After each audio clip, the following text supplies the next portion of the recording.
No, Professor, that's now history. You're moving ahead now, and you've joined the Social Democratic Party, the party of Chief MKO Abiola. Can you talk a little bit about why you have chosen the SDP as a new platform and what you think it would add in terms of value to the polity as it is today? Immediately, it was realized that, look, going forward within the PDP would be a little difficult, if not impossible. I had to go around because I am not in politics because of myself. I have followers, I have associates, and I have to consult with my family, consult with friends, consult with associates, and went around to listen to them. At the time, we decided that, okay, we really now need to move forward because of the expectations of these people to actualize their potentials in their various areas. We considered many options, several options. The options were based on what would be, what can one equate to the ideal when we look at the various platforms that are available and so forth. I didn't want to be in a party that is regional, and if the PDP is becoming a regional party, and I go to another party that is regional, of course, it doesn't make sense. You also look at some others, of course, APC was out of it, because, I mean, apart from the fact that Nigerians are tired of it, it's not, it's not the party that I consider as an option. The others, so many others were considered, but the criteria were basically this: a party that has widespread membership across the nation. More importantly, the core values, the principles, the programs, and the people, the Nigerians that associate with such a party or platform. And above all, the potentials of that party being moved forward to embrace all others who are determined and committed to salvaging this country. Professor, you look left, it's not on. You look right, you realize that there's no way. And you want a thought force, a type of movement, a platform that will be mass-oriented and will be able to achieve all this. Professor, some people would look at the SDP today, though, and they would say, this is just nostalgia. This is a relic from history.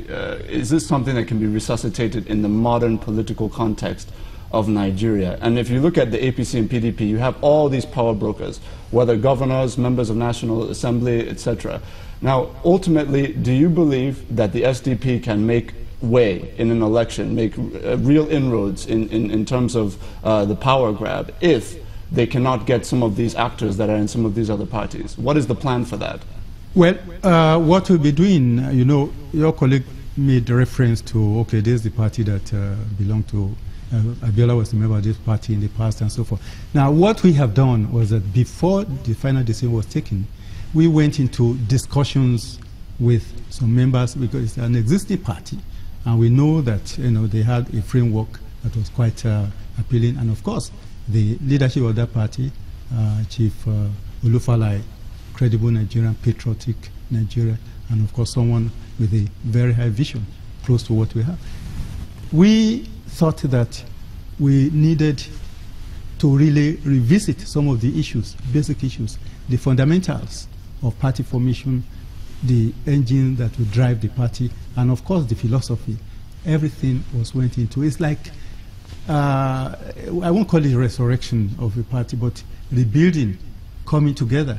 And even right now, we are still expecting more people, more organizations, more political associations, more parties, to still come into it, because it is made rather elastic and made open for like-minded people, Nigerians, patriotic Nigerians, who are ready to get out of the suffocating confines of the existing political parties because of the type of the way they were structured, the way they are being run, and of course the disapproval that they have received from the Nigerian public. So you're still on a marketing spree, it would seem. I recall that was just about 2 weeks ago or so, we had Mr. John Dara here, and he was talking about the SDP, and a lot of work was going on behind the scenes. But then, if you're looking at what has happened beginning of this year, the letter the President Obasanjo wrote, and now talking about a third force, and now the SDP is trying to bring itself up as that third force. And when you look at a lot of people who are in the SDP, and a lot of them affiliated with the former president, you have to ask, doesn't the former president have a hand in this all? Well, clearly what is going on now, you call it the third force and so forth, it will soon become the first force. Because it will overtake the other two parties. It is very expansive, it's elastic. Many of the people who are, for example, I believe in what former President Obasanjo has been doing. I'm a member of this movement to really make sure that things are run properly in this country. That's the CN, Coalition for Nigeria. Yes. So many of us are and a lot of the members of the Coalition for Nigeria are also going to be going to the SDP. Is that right? Many are coming. And of course, we expect people to come from different areas. What is tying us together is the common belief that this country must change. We must change the narrative. So do you think that if people say this is Obasanjo's party, would they be correct? That would be very wrong and unfair to the man, because he is an elder statesman. He doesn't want to be partisan in whatever he is doing. His concern is that this country must get it right. So what he is superintending over is a pressure group, a movement to make sure that things get done properly. Where the members, where they now belong to politically, their partisan preferences and so forth. I do not believe that he's particularly concerned about that. But he's concerned about making sure that we get things right in this country. Now, I'm interested in the configuration. So, oftentimes you see in democracies that you usually have two major forces, and now it would seem that we have a third leg emerging, even though we don't know the strength of that third leg yet. People are wondering, how are the votes going to be distributed? Isn't this weakening the opposition? Isn't this also going to weaken the main party if you're providing yourself as an alternative? How do you see things shaking up before the 2019 election? Well, how things will shape up are very simple. The dynamics operating is such that in a few months from now, you see some people, many people, mass movement from the two major political parties coming to this, because people have been anxious and looking for this opportunity. Are you really looking at the 2019 presidential elections? Are you setting your sights there? We are looking at every stage in the process that will lead to that. Before then, we'll have consolidated.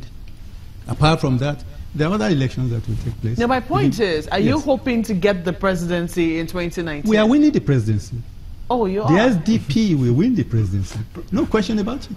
Professor, I want to ask you, obviously you've touched on some of the reasons why there have been some hard feelings between you and your former party, the PDP. I want to ask you, in view of the elections coming up, the current national chairman of the PDP, Prince Uche Secondos, has been pretty clear about his intention to try and woo all sorts of opposition parties together to go against the ruling APC. Now, would you be open to a reunion, if you will, under the platform of SDP, a kind of merger between the SDP and the PDP once again, if you believed it was the pathway to power?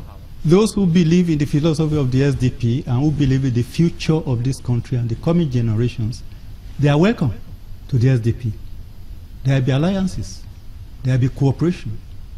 In fact, so many things were done during the process when there was this crisis, this problem. There was this reconciliation committee headed by Governor Dixon and so forth, a fine gentleman who did his best and so on. But it's not about individuals. It's about an idea, belief, principles. And it is these principles that also bring people together. Whatever efforts will be made will be based on the fact that there are irreducible minimum conditions that will have to be met by people coming together.